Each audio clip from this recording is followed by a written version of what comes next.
Woolly worms come in a variety of sizes and colors. It's a great all-time fly for fishing in the summer and fall. I'm going to put the hook in the vise so the shank of the hook is parallel to the table.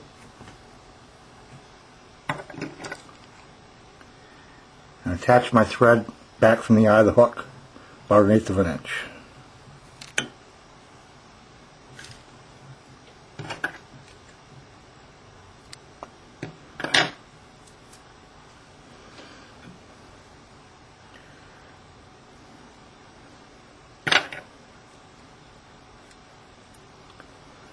I'm going to take my Aunt Nellie's rug yarn, attach that just back from the eye of the hook, hold it up at a slight 45-degree angle and a little bit towards me, wrap back over it all the way to the bend. I'm going to take 5 turns with the thread at the bend to attach it good shape. And how I can tell I'm at the bend with my thread is when I drop my bobbin, my thread should be right at the barb of the hook.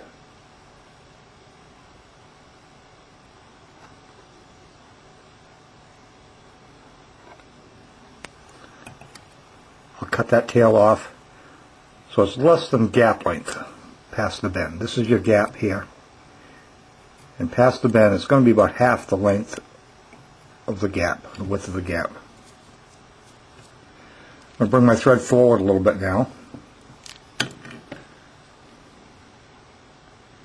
going to attach my hackle feather. I'm going to attach it on top with a couple turns to secure it. As I'm wrapping, I'm going to let it swing around the bottom so it's on the underside of the hook, not on the top, not on the back side. Again, I'll take 3 or 4 turns back there to secure it, and then bring my thread up to near the eye of the hook again.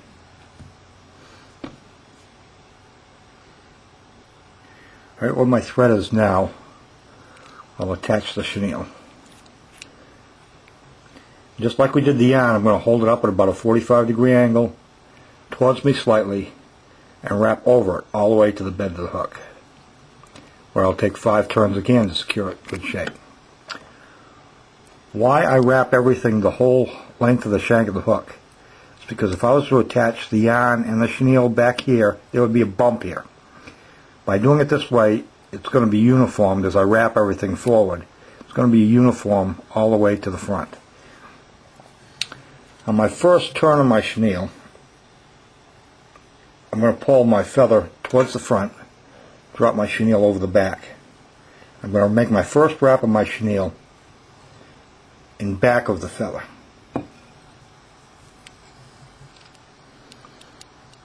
Return my thread to the eye of the hook before I wrap my chenille completely.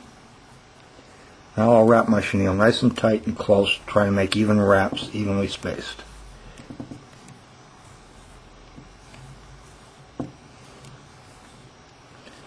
I don't want to wrap this all the way up to the eye of the hook. I want to stop just shy of the eye. I'll take my bobbin and I'll drop it over the back. I've got my chenille in my right hand now. I'm going to switch hands, take it with my left hand, pull my bobbin and my thread towards me.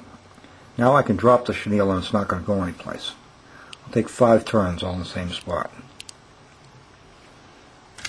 I have my chenille attached now and can trim it close.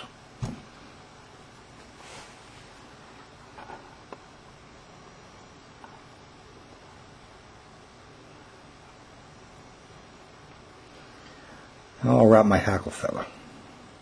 The first turn I'll be careful not to hit the point of the hook. That'll break that feather. I'm pretty much going to follow my chenille as I wrapped it all the way to the front.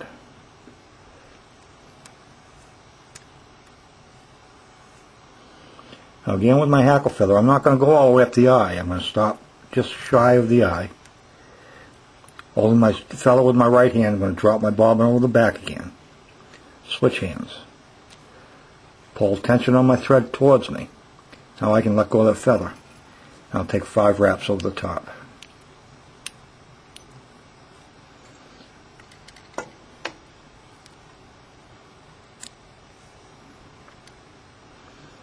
Now all I have to do is finish off the head. I'll pull those fibers back.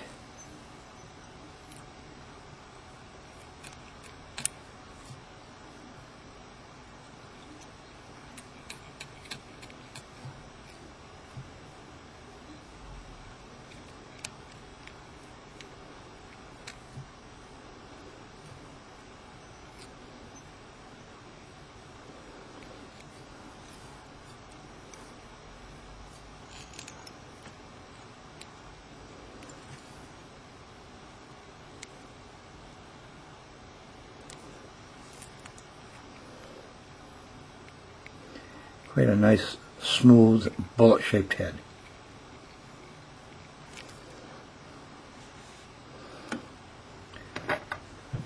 Now taking my half-hitch tool, I'll lay my tool on my thread, take one turn around the end of the tool, bring the tool up to the eye, and gently slide that thread off. That's a single half-hitch. I'm going to do a double half-hitch. I'll go around my tool twice,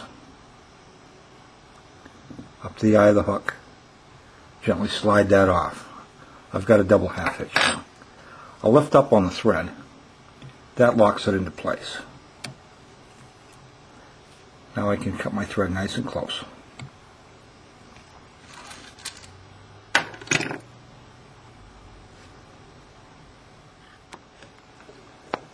Now I'll apply a little head cement.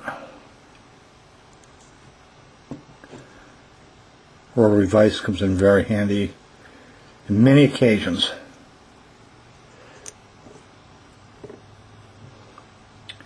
We have a finished woolly worm.